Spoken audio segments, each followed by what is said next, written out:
नमस्कार, नया बिहार 7 में आपका स्वागत है। आपके साथ मैं हूं जफर साजिद। पिछले कई हफ्तों से बिहार के अलग अलग विधानसभा क्षेत्रों में आरजेडी की ओर से सामाजिक न्याय परिचर्चा तथा कार्यकर्ताओं के लिए प्रशिक्षण संवाद का सिलसिला चल रहा था, जिसके अंतिम दिन बेनीपुर विधानसभा के अंबेडकर सभागार में वरिष्ठ और अनुभवी नेताओं ने अपने संबोधन से वहां उपस्थित कार्यकर्ताओं को यह बताया और समझाया कि आगामी विधानसभा चुनाव 2025 की क्या रणनीति होगी, जमीन पर कैसे काम करना है और पोलिंग एजेंट को क्या क्या करना चाहिए। देखिए ये रिपोर्ट। बीते 16 मई 2025 को बेनीपुर विधानसभा क्षेत्र के कर्पूरी सभा भवन में राष्ट्रीय जनता दल द्वारा सामाजिक न्याय परिचर्चा कार्यक्रम का समापन किया गया, जिसमें कई विधायक, पूर्व सांसद और अलग अलग प्रखंडों से आए हुए युवा कार्यकर्ताओं ने भाग लिया। वरिष्ठ और अनुभवी नेताओं ने अपने संबोधन से कार्यकर्ताओं को यह समझाया कि दलित और अति पिछड़ों के साथ कैसे भेदभाव होता था और लालू प्रसाद यादव ने उन पिछड़ों को सबके साथ समानता से बैठने का अधिकार दिलाया। सुनिए किस तरह से। बेटी का भी नजर आता है, बेटा का भी नजर आता है। अगर मांग देता है कुछ वृद्ध जन अपने बेटा से, उनका पुतौ कहता है कि बाबू का पेंशन मिलता है, लेकिन वह 400 रुपया पेंशन मिलता है। उस 400 अगर सही से खैनी खाएगा, महीना भर खैनी भी नहीं खा सकता है। कपड़ा दवाई की बात अलग है। इसलिए हम लोगों के नेता बाबू तेजस्वी यादव ने तय किया है, अगर हम लोगों की सरकार बनती है तो हम लोग वृद्धा पेंशन, विधवा पेंशन, विकलांग पेंशन 1500 रुपया महीना हम लोगों को नेता ने तय किया है। इसलिए आप लोगों को सोचना है, विचारना है, आप लोगों को निर्णय लेना है कि जो सरकार हम लोगों के लिए काम कर रही थी वह सरकार चाहिए या फिर जो हवा में पैर चलाने वाले सरकार है वह सरकार चाहिए। ये बीजेपी के लोग सिर्फ हवा में पैर चलाते हैं, उससे ज्यादा मीडिया के लोग हवा में पैर चलाते हैं। ये सरजमीन की बात नहीं करते हैं, ये गरीब का बात नहीं करते हैं, ये अपना देश का बात नहीं करते हैं। जब भी कोई बात होता है कि हिंदुस्तान पाकिस्तान, हिंदुस्तान पाकिस्तान, जब भी कोई बात होता है कि हिंदू मुसलमान, अरे रोजी रोजगार की बात करो, शिक्षा की बात करो, स्वास्थ्य की बात करो, बेहतर बिहार के विकास की बात करो। और ये लोग जो है सबसे ज्यादा यादव को बदनाम करता है, बिना काम के यादव को बदनाम करता है। क्यों बदनाम करता है? इसलिए बदनाम करता है, ये समानती लोग जानता है कि यादव जाति लड़का है। अगर पिछड़ा दलित के तुम गुलाम बनाने का कोशिश करोगे तो यादव वह लड़ाई लड़ेगा। इसलिए यादव को बदनाम करता है। बिहार में कहीं पुल गिर जाता है, कहता है यादव धकेल के गिरा दिया। बिहार में बांध टूट जाता है, कहता है यादव धकेल के तोड़ दिया। बिहार में रेलगाड़ी उड़ जाता है, कहता है यादव उठा दिया। बिहार में बाढ़ आ जाता है, कहता है यादव ऐसा किया। बिहार में लड़की हो जाता है, कहता है यादव कम है। अब बिहार में धूप हो जाता है, बिहार में गर्मी हो जाता है, बिहार में फसल नहीं उपजता है, कहता है यो कम यादव का है। इसलिए यादव को बदनाम कर रहा है। इसलिए सोचना होगा, समझना होगा, जितना भी छोटे वर्ग के लोग हैं, चाहे वह दलित हो, पिछड़ा हो, अगर पिछड़ा हो, आज यादव को बदनाम करके अगर गुलाम बना लिया तो आप हमको क्या हाल होगा वह समय बताएगा। ये हमको मिल जाए, हम इलेक्शन एजेंट हो जाए, लेकिन इलेक्शन एजेंट हो जाता है तो अधिकांश जगह हम लोग को मिलता है ये जानकारी कि इलेक्शन एजेंट तो नहीं समय पर आए। तो इलेक्शन एजेंट समय पर नहीं आए तो उस समय में मॉक डील होता है। यानी ये होता, पहले बक्सा होता था तो बक्सा को खाली करके दिखाता था और सिग्नेचर करके इलेक्शन एजेंट का सबका रखता था। इसके बाद इलेक्शन की प्रक्रिया शुरू होती थी। सब पार्टी का जो पोलिंग एजेंट होता था, पोलिंग एजेंट, वो पोलिंग एजेंट से दर्शन करा के रख लेता था। अब मशीन होता है, अब बक्सा बंद हो गया, बैलेट पेपर बंद हो गया, तो मशीन में डालिए तो मशीन में दिखाया जाता है कि बटन दबाकर देखो 0 है, और कई चीजें इसके साथ दिखाया जाता है कि ताकि उसमें कहीं किसी बटन को दबा करके 25-50 वोट डाल न ले सरकारी पार्टी के लिए, तो दस्तखत करता है सब, तब 0 से स्टार्ट होता है। सबको मशीन दाब करके देखने का अधिकार होता है। तो इलेक्शन एजेंट हम पार्टी के प्रतिबद्ध कार्यकर्ता है, जिसको अंग्रेजी जानने वाले लोग कहते हैं कमिटेड वर्कर। कुछ जान चली जाएगी लेकिन पार्टी के सम्मान को और पार्टी के अधिकार को नहीं जाने देगा उस दिन, ऐसा पॉलिटिकल पार्टी हमारा होता है। तो होता है क्या कि हम कोई कुटुंब हमारा है, कोई हमारा रिश्तेदार है, कोई हमारा जान पहचान का है, कोई किसी गांव का दबंग आदमी है, वही उतना कहा कि हम ही पोलिंग एजेंट बन जाएंगे, और उसकी बात हो जाती है रूलिंग पार्टी के लोगों से, और रूलिंग पार्टी आदमी उसको मैनेज कर लेता है। जैसे मैनेज करे, कहता है लघुशंका जाएंगे और फिर लौट के नहीं आता है पोलिंग एजेंट खाली, पता चलता है कि पोलिंग एजेंट कहाँ है, तो गया था लघुशंका करने लग, दिल शंका में उलझ है, आएंगे कि नहीं आएंगे। ये गलती होती रही है, आप लोगों को अनुभव होगा जो इलेक्शन कराने में लगे। तब तक दूसरा जो पोलिंग एजेंट हमारा रहता था, तो पार्टी वाला रहता था तो रिप्लेस करता था, लेकिन ऐसे ही कोई पोलिंग एजेंट हो गया और जो पूर्णकालिक पोलिंग एजेंट हुआ सब कुछ पैसा उधर रख लिया, चाहे व्यवस्था के लिए उस पोलिंग एजेंट के लिए कुछ नहीं किया, तो वो भी नाराज होकर के चला गया, बूथ खाली हो गया। अब वो सरकारी पार्टी के लोग बूथ पर जो चाहे करें, सरकार में रहती है।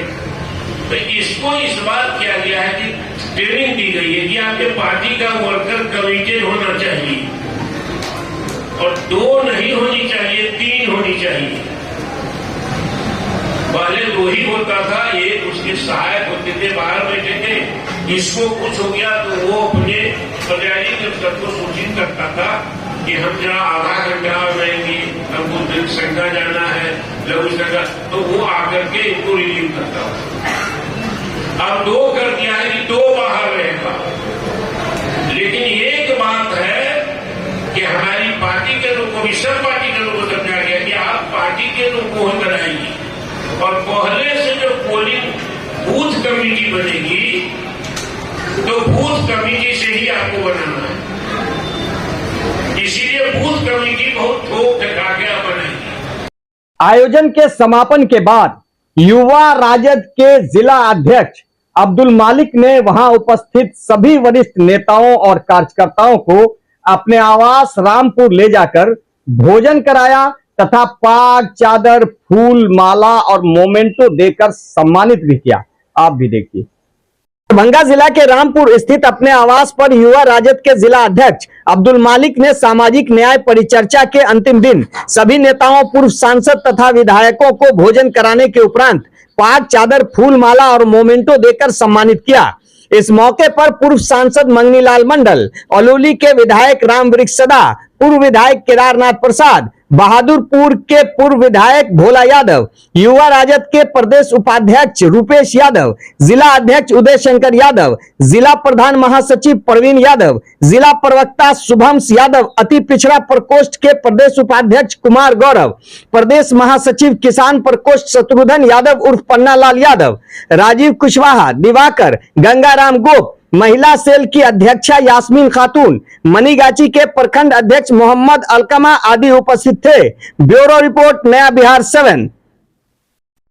सम्मान समारोह के बाद जाते जाते जब मैंने वहां उपस्थित एक वरिष्ठ पूर्व विधायक से बातचीत की कि आने वाले चुनाव में आप दलित और महादलितों को किस तरह से अपनी ओर आकर्षित करेंगे, तो उन्होंने सरकार के बारे में क्या कुछ जवाब दिया, ये आप भी सुनिए। नेताजी, अभी हम लोग बिहार के दरभंगा जिला में हैं, यानी रामपुर में हैं। इससे पहले बेनीपुर में अभी परिचर्चा हो, यानी सामाजिक न्याय परिचर्चा आज अंतिम दिन। तो इस अंतिम दिन में कार्यकर्ताओं को तो आप लोगों ने बहुत कुछ ट्रेनिंग दी, समझाया। आने वाले विधानसभा चुनाव 2025 के लिए जो रणनीति बनानी थी बनाए, तो अब उन जनता को क्या संदेश देना चाहेंगे? तो कौन कौन सी ऐसी चीजें हैं जिस पर ध्यान देने की जरूरत है, जिसमें शिक्षा है, स्वास्थ्य है, बेरोजगारी है, क्या कहना चाहेंगे जनता से? देखिए, सबसे बड़ी बात है कि अभी जो मौजूदा सरकार है जी, वो दुरंगी और फिरंगी सरकार है। मेरे शब्दों में दुरंगी और फिरंगी इसलिए कि दुरंगी है तो नीतीश को हायर करके घर फोड़ो और गमार बनाओ, नीतीश को तोड़े है पिछड़ों की अस्तित्व को मिटाने के लिए। और फिरंगी इसलिए कि अंग्रेजों के मिजाज को लेकर ही चल रहा है, फूट डालो और राज करो। तो सबसे बड़ी गड़बड़ी इनके साथ ये है कि मोदी जब से प्रधानमंत्री बने, मोदी फोबिया बनिया में काम कर गए। कि मोदी बनिया है और हम लोग के लिए खुशी की बात है कि बनिया का एक प्रधानमंत्री हो गया। परंतु मैं आपको बताऊं, अभी मैं कह रहा था कई लोगों से, मीटिंग में भी मैं बोलता हूं कि बनिया को तो समूल जड़ से काट करके खत्म कर दे मोदी। कैसे काटे? देखिए, जनता सर्वोपरि है और जनता जब उब जाती है तो खुद फैसला कर लेती है, किसी के समझाने से वो समझती नहीं है। अभी जनता खुशफहमी में मोदी जी को अपना नेता मान लिया था और तेजस्वी जी मजबूरी के शिकार हुए, सरकार गिरा दी गई। जब लालू जी का सरकार गिरा दिया गया, फिर 17 महीना में तेजस्वी जी को फिर गिरा के पलटूराम उधर चले गए। तो इस सारी वारदातों को जनता कोट कर रही है और जनता सबसे संतप्त इस बात के लिए है कि जरा एक तरफ से आप सुनिए, हम समय आपका ज्यादा लंबा नहीं लेंगे। कोई भी जनता बिहार की खुशहाल नहीं है मोदी से।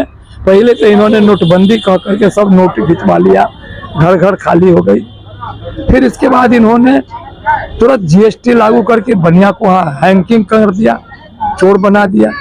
फिर उसके बाद मास्टरों को खिचड़ी बांटने के लिए कहा कि मास्टरों को खिचड़ी चोर बना दिया।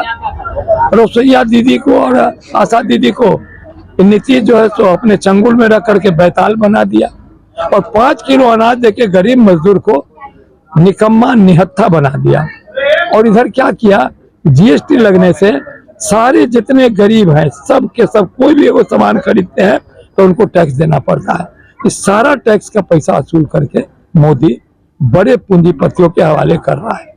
बिहार खोखला हो रहा है। बिहार में इसका एक ही नीति है कि किसी तरह 2025 का चुनाव हम मोदी जीत ले और नीतीश को हम अपना यहाँ से लात मार के भगा दें और लालू का राज नहीं होने दें।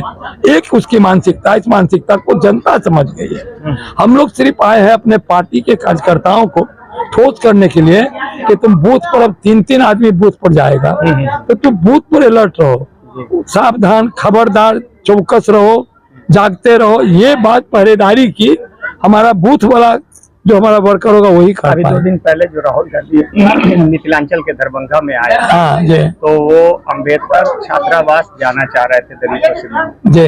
आखिर उनको क्यों रोका गया?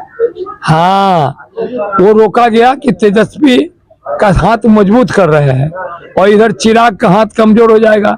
चिराग आते हैं तो रात में पैसा बांटते हैं, हर जन को कहते हैं कि हम तो तोरे बाप के बेटा हाथी हो। उनको रोकने में किनका हाथ हो सकता है? यही मोदी का, नीतीश का, और किसी का हाथ नहीं है, सरकार का हाथ है।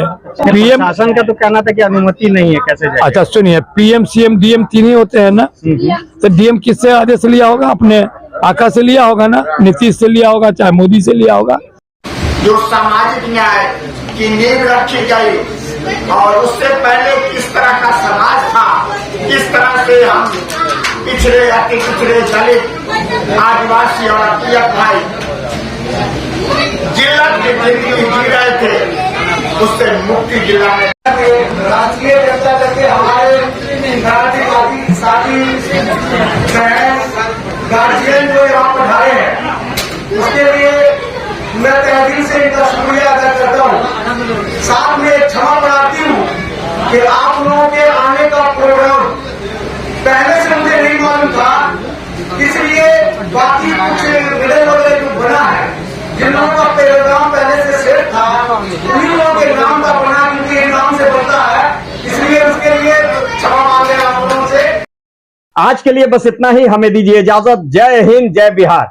सभी ताजा तरीन खबरों के लिए देखते रहिए नया बिहार 7 और हाँ, आप अपने कीमती सुझाव हमारे कमेंट बॉक्स में जरूर देते रहिए।